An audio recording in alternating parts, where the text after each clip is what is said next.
सिर्फ एक रात में आपकी सख्त और ढीठ झुर्रियां खत्म होंगी, स्किन दोबारा से जवान हो जाएगी। अगर आपकी उम्र ज्यादा है और झुर्रियों से पूरा चेहरा भरा हुआ है, हाथों, गर्दन, आंखों के गिर्द भी बारीक लकीरें वाज़ेह हैं, बुढ़ापे के सराज चेहरे पर नुमाया है, तो इस रेमेडी का एक बार इस्तेमाल आपको दोबारा से जवान कर देगा। अब इन सर्दियों में आपको ओपन पोर्स का मसला है। सर्दी के इस खुश्क मौसम की वजह से आपकी स्किन पर ड्राइनेस नमूदार हो गई है और ये ड्राइनेस इतनी ज्यादा है कि पैचेस बन गए हैं खुश्की के। हाथों की स्किन खुरदरी और रफ हो गई है, तो इस क्रीम से आपका चेहरा, हाथ, पाँव, गर्दन की स्किन नरम मुलायम होगी, चमकदार होगी और आपकी जवानी वापस लौट आएगी। बिस्मिल्लाहिर्रहमानिर्रहीम, अस्सलाम वालेकुम। उम्मीद करती हूँ आप सब खैरियत से होंगे। तो इस क्रीम को बनाने के लिए आपने लेनी है वैसलीन। ये हर घर में मौजूद होती है, चेहरे को हाइड्रेट रखती है, ग्लो पैदा करती है। लेकिन अगर आप इसको इस तरीके से इस रेमेडी में ये क्रीम बनाने में इस्तेमाल करके अपने चेहरे पर लगा लेते हैं तो ये दिनों का काम सिर्फ चंद घंटों में कर देगी। जहां आप अपने चेहरे की झुर्रियों को देखकर गमजदा होते हैं, अपनी खुरदरी और रफ स्किन से परेशान होते हैं, कोई क्रीम, कोई रेमेडी असर नहीं कर रही, तो ये एक रेमेडी आपको दोबारा से जवानी की तरफ ले जाएगी, आपकी रंगत को बेपनाह गोरा करेगी। सिर्फ 1 टीस्पून आपने वैसलीन का लेना है, इसे किसी बोल में ऐड कर दें। अब आपने लेना है कोकोनट ऑयल। सर्दियों में अमूमन इस तरह से जम जाता है, लेकिन इसकी अफादियत में कमी नहीं आती।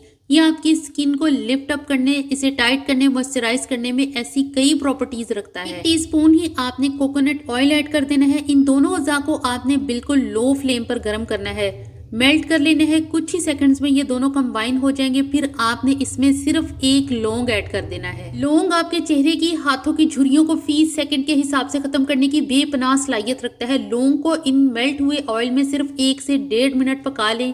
फिर आपने जो है वो चूल्हे को बंद कर देना है और इन सारे अज्जा को आपने शीशे के किसी जार में या बोल में ट्रांसफर कर देना है। इन ऑयल्स को जो है वो लाजमी तौर पे शीशे के बोल में ही ट्रांसफर करना है। अब यहाँ पर असल गेम शुरू होती है। अब आपने इनकी मिक्सिंग करनी है। अच्छे से मुसलसल चम्मच को चलाते हुए 5 से 6 मिनट आपने इसकी लगातार मिक्सिंग करनी है, तो ये एक क्रीम की फॉर्म में आ जाएगी। लौंग को आपने इसमें से नहीं निकालना, इस क्रीम में मुसलसल चम्मच चलाते रहें तो ये क्रीम तैयार है। लेकिन अभी हमने इसे मजीद मॉडिफाई करना है, जिससे ये क्रीम सिर्फ चंद घंटों में आपके चेहरे पर रिजल्ट दिखाना शुरू कर देगी। तो इसमें आपने चंद कतरे, ये 4 से 5 ड्रॉप्स जो है वो इसमें ग्लिसरीन के ऐड कर देने हैं। ग्लिसरीन भी हर घर में मौजूद होती है, हमारी रंगत को बेपनाह गोरा करती है, हाइड्रेट करती है, मॉइस्चराइज करती है, कोलेजन बनाने की रफ्तार को बूस्ट करती है, जिससे बुढ़ापा हम पर सुस्त रफ्तारी से असर करता है।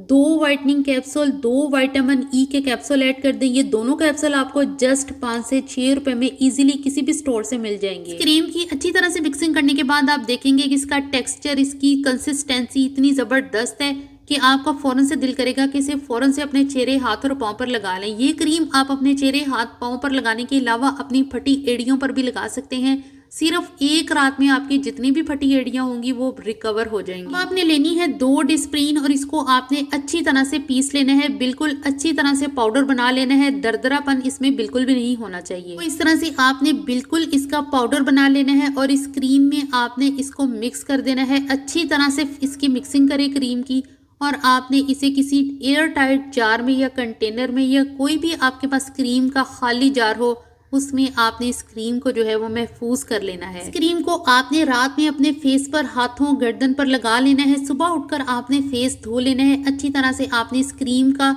अपने चेहरे, हाथों और गर्दन पर मसाज करना है। पहली बार का रिजल्ट आपको हैरान कर देगा। सिर्फ 3 दिन लगातार इस रेमेडी को आप इस्तेमाल करें। इसके बाद मजीद बेहतरी के लिए आप ये रेमेडी जो है वो दोबारा बनाकर इस्तेमाल करें। पहले की बची हुई रेमेडी जो है वो इस्तेमाल ना करें। सिर्फ 3 दिन का लगातार इस्तेमाल आपको दोबारा से जवान कर देगा। इस रेमेडी को हर स्किन टाइप वाले अफराद बेफिक्र होकर इस्तेमाल कर सकते हैं। इसका कोई भी साइड इफेक्ट नहीं है। अल्लाह हाफिज।